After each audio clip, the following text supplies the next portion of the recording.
Hello everyone, welcome back to my YouTube channel let's study English. तो आज हम UP TGT का previous year का पेपर डिस्कस करने वाले हैं। तो मैं उम्मीद करती हूँ कि आप सब लोग इसे ज़्यादा से ज़्यादा शेयर करेंगे और इन सारे क्वेश्चंस को देखेंगे और लाइक करेंगे अगर आपको मेरी वीडियो अच्छी लगती है तो शुरू करते हैं। पहला क्वेश्चन,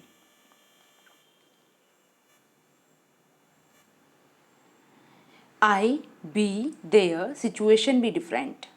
तो इसमें हमें बी की जगह पर सही फॉर्म को ऐड करना था। जैसा कि आप देख रहे हैं, आप चारों ऑप्शन में से आप सोचिए कि कौन सा ऑप्शन हमारा सही होगा। जैसे फर्स्ट ऑप्शन दिया है I had been there situation was different. B दिया है I was there situation was different. C had I been there situation would have been different. And d had I been there situation had been different.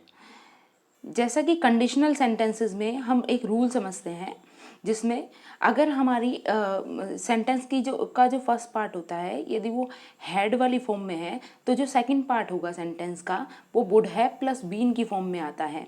इसलिए हमारा option number C correct हो जाएगा। Okay, move to the next question. Now question number 2, the boss wanted to know done the job. इस blank में fill करना था हमें। Option दिए हुए हैं, option a how I had, b option that how had I, option c how would I have, option d how had I. तो अब देखते हैं इसके अकॉर्डिंग क्या लगाएंगे। The boss wanted to know done the job, क्या आना चाहिए इसका ऑप्शन, सोचिए। और आप वीडियो को पॉज करके भी इसका आंसर पहले अंदाजे से लगा सकते हैं। आपका सही होगा या नहीं होगा बाद में चेक कर सकते हैं वीडियो को ऑन करके। तो दोस्तों इसका ऑप्शन है option number A, the boss wanted to know how I had done the job. Okay, move to the next question. Question number 3 है find out antonym of the word ample.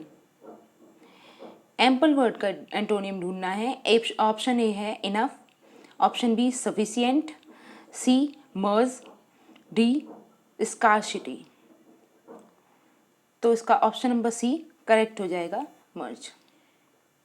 Move to the fourth question, which work had been called by Shakespeare as the first heir of my invention. ऐसा कौन सा work था Shakespeare का जिसे Shakespeare ने खुद कहा कि ये उनका फर्स्ट एयर था उनकी इन्वेंशन का। तो ये वर्क है उनका वीनस एंड एडोनियस।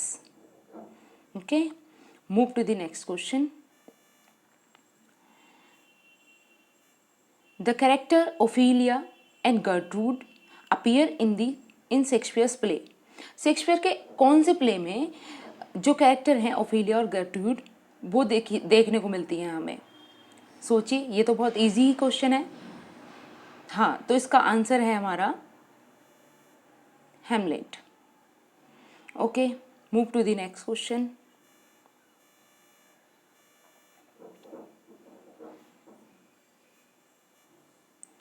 क्वेश्चन नंबर 6, हाँ तो क्वेश्चन नंबर 6 देखेंगे हम। Which of the following is mismatched. अब इसमें से हमें ये वो पेयर ढूंढना है जो मिसमैच्ड है। बाकी तीन ऑप्शन हमारे करेक्ट होंगे और इसमें जो एक ऑप्शन होगा उसमें सही मैचिंग नहीं दी हुई है, वो हमें छांट के बतानी है। पहला ऑप्शन है विलियम शेक्सपियर ट्रू लव। आप सभी को पता है कि ट्रू लव विलियम शेक्सपियर की कितनी मतलब एक सोनेट के रूप में है। सेकंड है विलियम शेक्सपियर का डाइम। थर्ड है William Wordsworth revolution. Fourth option है William Wordsworth written in early spring. तो सोचिए और इसका जवाब दीजिए।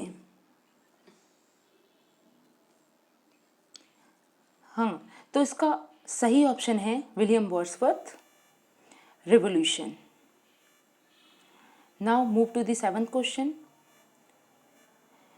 Find out appropriate transformed exclamatory sentence of the following assertive sentence। नीचे जो असर्टिव सेंटेंस दिया हुआ है उसका हमें एक्सक्लेमेटरी सेंटेंस ट्रांसफॉर्म करके देना है। सेंटेंस है, we had a very merry time of it last night. We had a very merry time of it last night. तो इसका सही ऑप्शन क्या होगा? Option a, what merry time that had this night. Option b, what a merry time we have this night. Option C, what a merry time we had of it last night. Option d, what a merry time they have of it last night. सोचिए और जवाब दीजिए।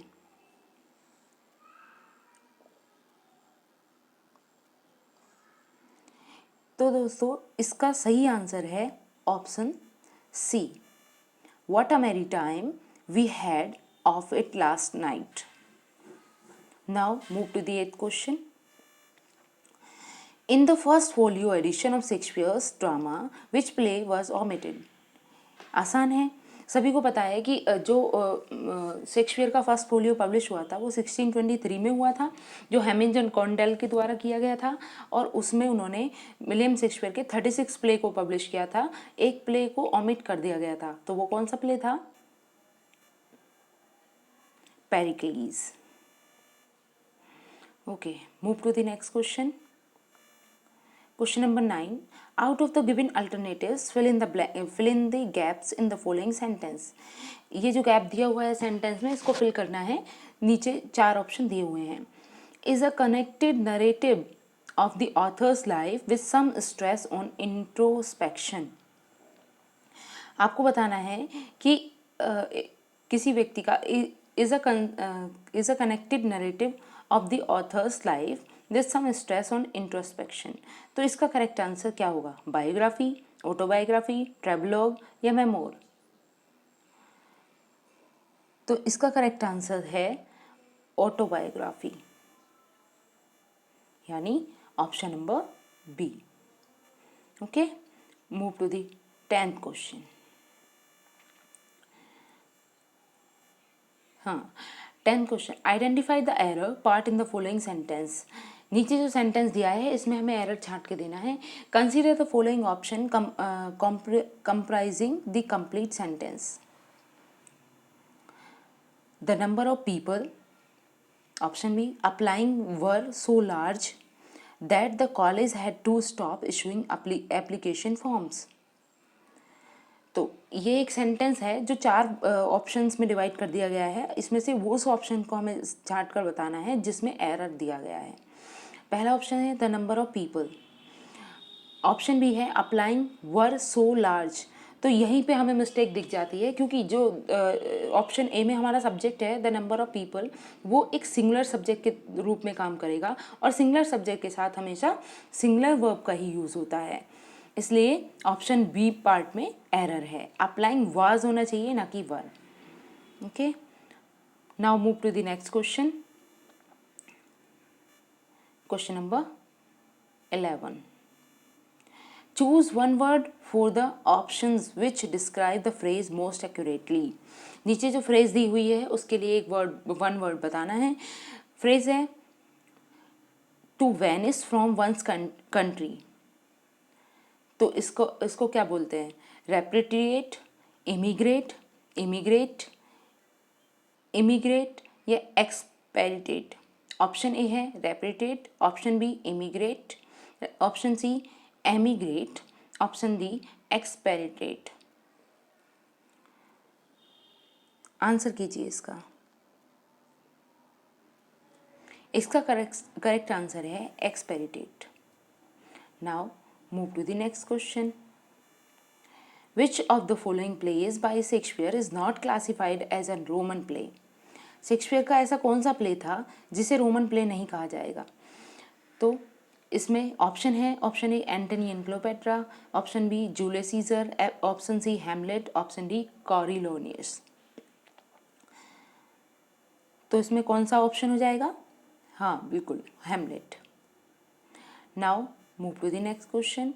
विच figure of speech do we see in the following expression? He was a good teacher but a poor student. अब इसमें हमें figure of speech बतानी है कि क्या हो सकती है। आप ध्यान से देखेंगे तो इसमें 2 अपोजिट चीज़ों को बताया जा रहा है। फर्स्ट सेंटेंस कहता है ही was a good teacher but a poor student, लेकिन अगर सेकंड क्लोज के बारे में बात करें तो उसमें पुअर की, गुड एंड पुअर दोनों एक दूसरे के अपोजिट दिखाई देते हैं। तो इसका करेक्ट आंसर क्या होगा?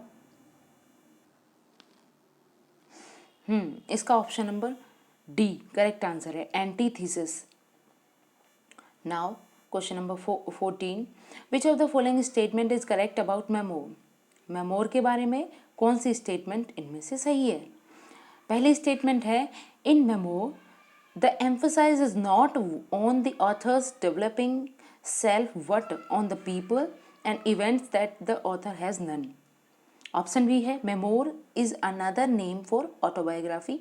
Option C, memoir is another name for biography. Option D, memoir is always episodic and appear in ballet form only. तो कौन सा करेक्ट आंसर हो जाएगा इसका? इसका करेक्ट आंसर है option A, in memoir the emphasis is not on author's developing self but on the people and event that the author has none. Now move to the next question. Question number 15. Question number 15 है, which of the following work is not written by John Milton? John Milton के द्वारा इनमें से कौन सा work नहीं लिखा गया है? Option A, ode on the morning of Christ nativity. Option B, on the late massacre in Piedmont. Option C, the inner vision. Option D, on arriving at the age of 23। कौन सा option correct होगा? इसका correct answer है the inner vision. Now question number 16,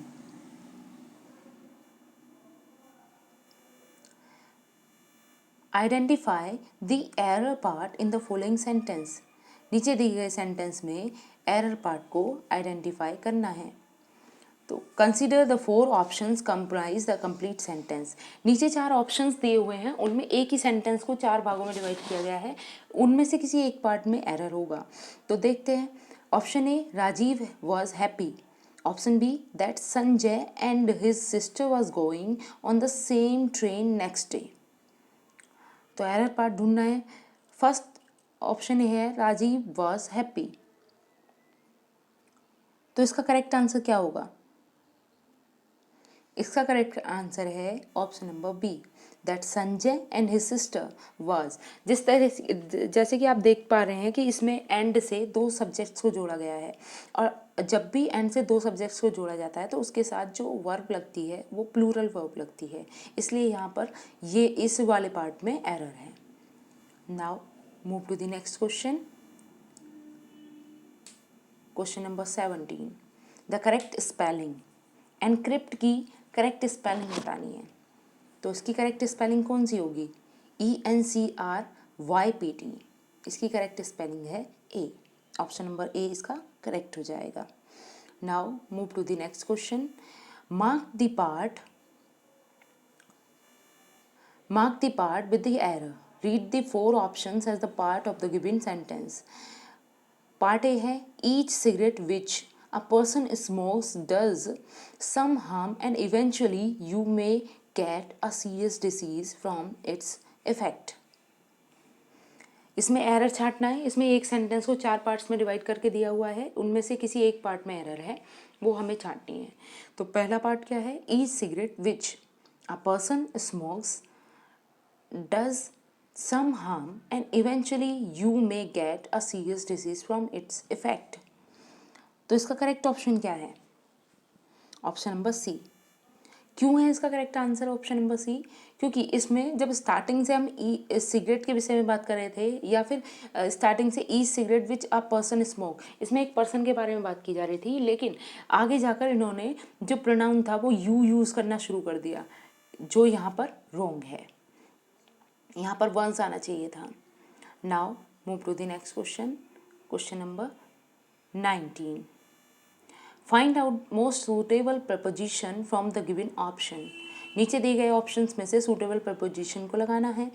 these boxes are very heavy, they are full of books, या full with books, या फिर full in books, या फिर फुल फ्रॉम बुक्स। क्या करेक्ट होगा? Yes, they are full of books. तो इसका correct answer क्या हो जाएगा? Of. Now move to the next question. Question number 20. Will no one tell me what she sings? Perhaps the plaintive numbness flow. The above mentioned lines appear in. ऊपर दी हुई line किस poem में appear होती हैं? Line है Will no one tell me what she sings? Perhaps the plaintive numbness flow. Yes, ये lines solitary reaper's की हैं। Now move to the next question. Question number 21. Which of the following authors has written the lines? नीचे दी गई lines किस author की दी हुई हैं? लाइन है tweet to a merry note while daisy Joan doth keel the pot. तो इसका करेक्ट ऑप्शन क्या होगा? John Galsworthy, John Milton, William Wordsworth, William Shakespeare. क्या होना चाहिए इसका करेक्ट आंसर? यस, इसका करेक्ट आंसर है William Shakespeare. Now move to the next question. Question number 22. What is the meaning of the word mercenary? तो इसका meaning होता है the motive to earn money. Option number A is correct answer.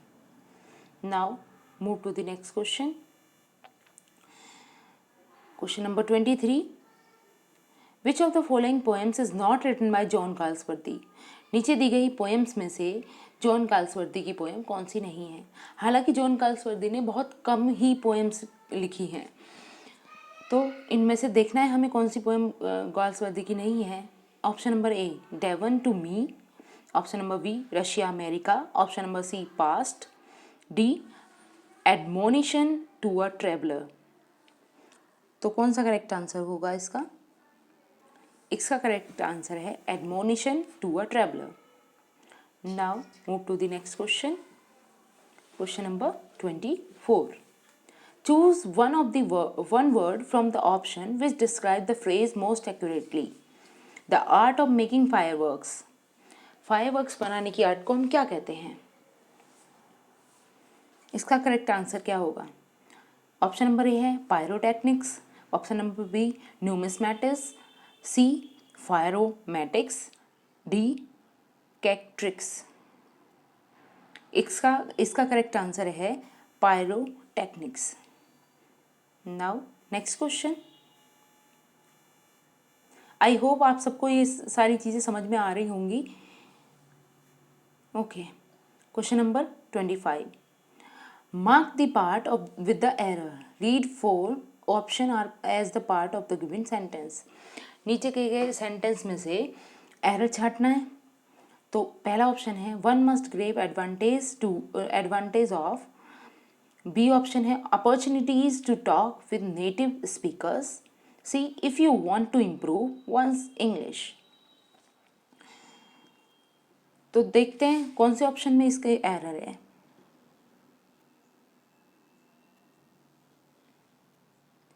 हाँ, option number A है one must grave advantage of. B opportunities to talk with native speakers. Option number C if you want to improve. जैसा कि हम देख सकते हैं कि starting से इसमें जो सब्जेक्ट था वो वन यूज़ होता आ रहा था, एक प्रोनाउन यूज़ होता आ रहा था, लेकिन इन्होंने वन को अचानक से इफ़ के बाद में चेंज कर दिया है ऑप्शन नंबर सी में। तो ये यू जो है यहाँ पर रॉन्ग है, इसलिए ऑप्शन नंबर सी हमारा करेक्ट आंसर हो जाएगा। Now move to the next question. Question number 26. Choose one word from the option which describe the phrase most accurately. नीचे दिए गए ऑप्शंस में से एक ऐसा शब्द छांटना है जो फ्रेज का मीनिंग करेक्टली बता दे। फ्रेज क्या है? Murder of a brother. तो ब्रदर के मर्डर को क्या बोलते हैं? फ्रैट्रिसाइड। इसका correct answer option number C है। Now question number 27. The correct spelling is. अब हमें कॉन्सोनेंटल की करेक्ट स्पेलिंग को बताना है, तो इसकी करेक्ट स्पेल क्या होगी?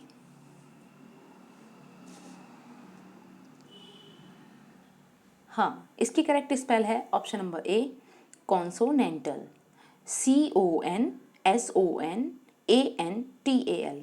तो ये वाली हमारी स्पेलिंग करेक्ट हो जाएगी। Now move to the next question. Question number 28, the correct spelling is. अब गायनाकोलॉजिस्ट की स्पेलिंग को करेक्ट बताना है हमें, तो कौन सी स्पेल करेक्ट होगी देखिए और जवाब देने की कोशिश कीजिए।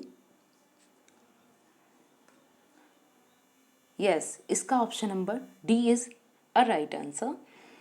GYNAECOLOGIST, gynaecologist. Now move to the next question, question number 29, which of the correct spelling. इनमें भी हमें करेक्ट स्पेलिंग बनानी है। आप ध्यान से देख सकते हैं कि इस पूरे पेपर में लगभग 10 से 12 क्वेश्चन स्पेलिंग करेक्शन के ही आपको मिलेंगे, इसलिए इस पार्ट पर हमें बहुत ज़्यादा फोकस करने की ज़रूरत है। तो क्वेश्चन नंबर 29 का ऑप्शन देखते हैं कौन सा करेक्ट है।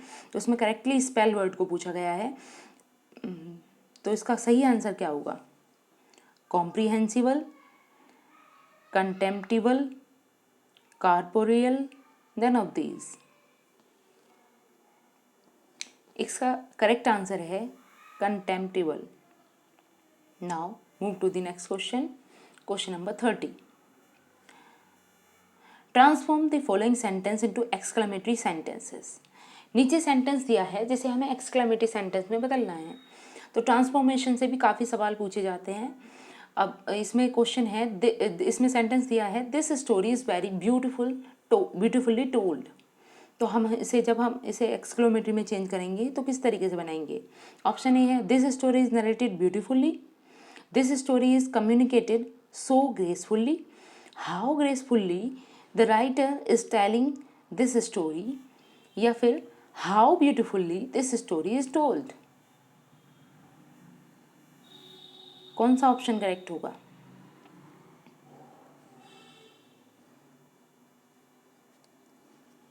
इसका करेक्ट आंसर है how beautifully this story is told. Now move to the next question, question number 31,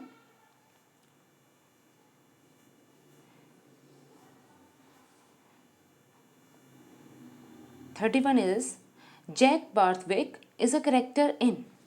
Jack Barthwick नाम का करेक्टर कौन से प्ले में था? The man of property, Jocelyn, the island Pharisees, या सिल्वर बॉक्स।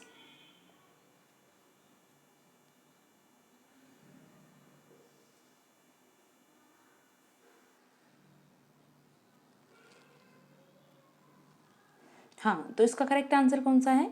यस, बिल्कुल, the silver box.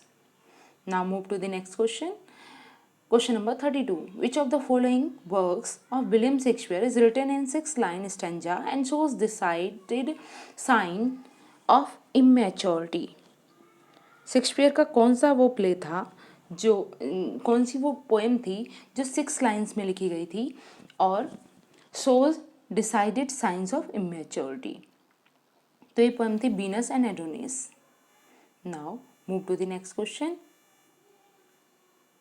Question number 33, a 7-line iambic pentameter stanza rhyming AB AB BC C is called। जो 7 line वाला stanza होता है उसे क्या कहा जाता है? ये चौसर से भी जुड़ा हुआ है, सोचिए और जवाब दीजिए। इसका सही आंसर है rhyme royal. Now move to the next question, question number 34, which of the following work is not written by John Milton. इनमें से ऐसा कौन सा वर्क है जो जॉन मिल्टन ने नहीं लिखा है? ऑप्शन नंबर ए है of education, option number B एरोपोगाशिया, सी ऑन शेक्सपियर, या D Alma of progress of mind. कौन सा ऑप्शन करेक्ट होगा? यस, इसका करेक्ट आंसर है एल्मा और the progress of the mind. Now move to the next question, question number 35, Wordsworth the borders comes under the category of. Wordsworth का एक work था the borders, वो किस category में आता है? वो प्रोज ट्रेजेडी है, एपिक है, वर्स ट्रेजेडी है, या ओड है? आपको सोच कर बताना है इसका करेक्ट आंसर क्या होगा।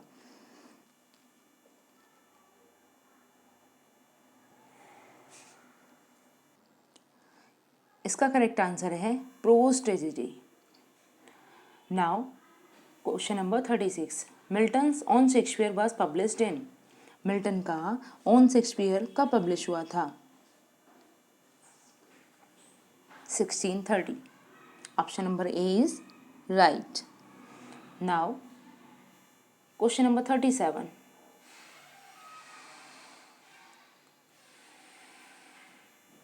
Identify the error part in the following sentence. नीचे एक सेंटेंस दिया है, उसमें एरर पार्ट छांटना है। सेंटेंस को उसी तरीके से दिया गया है, 4 पार्ट्स में डिवाइड कर कर दिया गया है, जिनमें से एक पार्ट में एरर होगी। तो consider the options comprising the complete sentence. Option A है neither my brother, B nor my brother in law, C were able to help me in the work. अब हम जिस तरीके से देख रहे हैं कि नीदर और नॉर, हमेशा जब भी नीदर और नॉर आता है तो वहाँ पर सिंगुलर वर्ब का ही यूज़ करते हैं हम। तो यहाँ पर जो ऑप्शन नंबर सी है, इस पार्ट में एरर है, क्योंकि यहाँ पर वर्ब की जगह पर क्या आना चाहिए? वाज आना चाहिए। Now move to the next question, question number 38, find out the most suitable preposition from the given option. नीचे दिए गए ऑप्शंस में से सबसे सूटेबल प्रीपोजिशन को लगाना है। The new medicine prevents the virus blank growing. तो virus to growing, virus from growing, virus in growing या वायरस फॉर ग्रोइंग, कौन सी प्रीपोजिशन सही होगी यहाँ पर? इसमें करेक्ट प्रीपोजिशन है virus from going. Now move to the next question, question number 39, among the following sentences which is not correctly punctuated. नीचे दिए गए सेंटेंसेस में से कौन सा सही से पंचुएटेड नहीं है?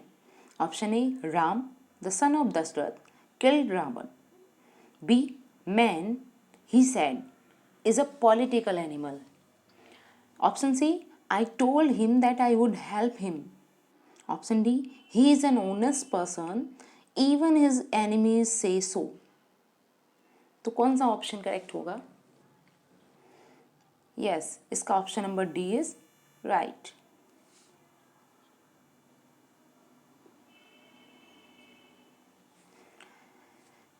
सॉरी, इसका option number B is correct है।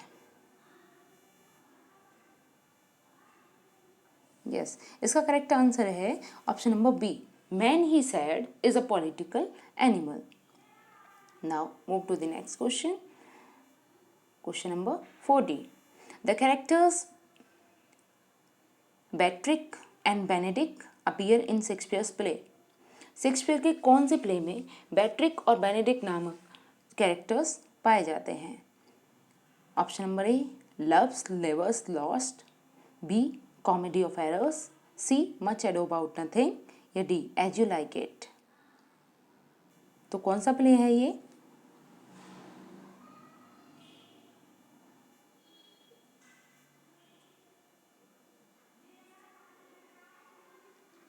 इसका करेक्ट आंसर है option number C, much ado about nothing.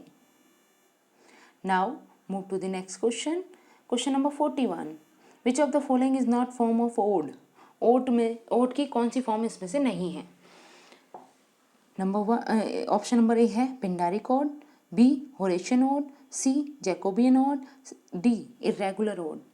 तो इनमें से कौन सी ओड की फॉर्म नहीं है? करेक्ट आंसर है जैकोबियन ओड। ये ओड की कोई सी भी फॉर्म नहीं होती। Now move to the next question, question number 42, which of the following is not a major characteristics of a ballad. Ballad के जो मेन कैरेक्टरिस्टिक्स हैं उनमें से इन ऑप्शंस में से कौन सा सही नहीं है? तो वो हमें छांट के बताना है। ऑप्शन ए है it tells a story often with a musical accompaniment, B it usually deals with a single episode, C it is comic in nature, D the story is told through dialogue and action. कौन सा option ऐसा है जो ballad से match नहीं करता? कहने का मतलब ये है कि जो पैलेट की विशेषता नहीं है। तो इसका करेक्ट ऑप्शन कौन सा है? यस, इसका करेक्ट ऑप्शन है option number C. It is comic in nature. तो पैलेट कभी भी कॉमिक नहीं होता। Now move to the next question. Question number 43। We divided the property several parts.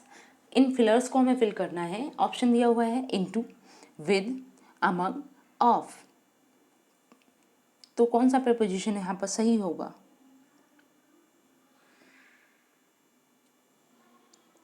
इसका करेक्ट आंसर है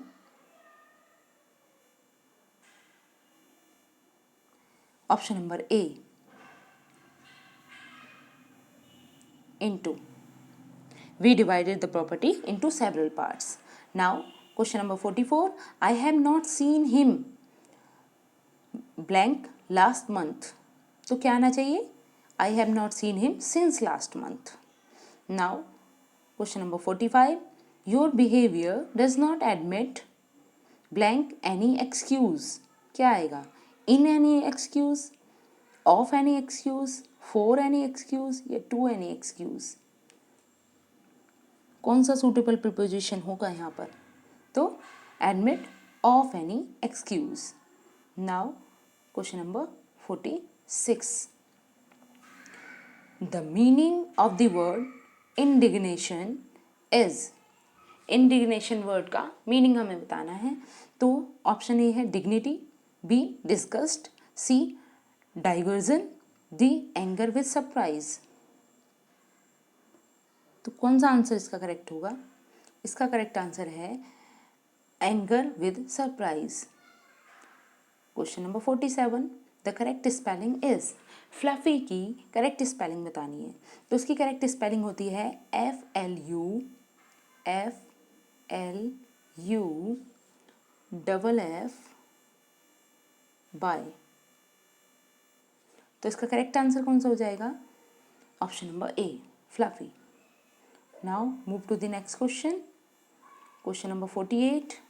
Find out the most suitable preposition from the given option.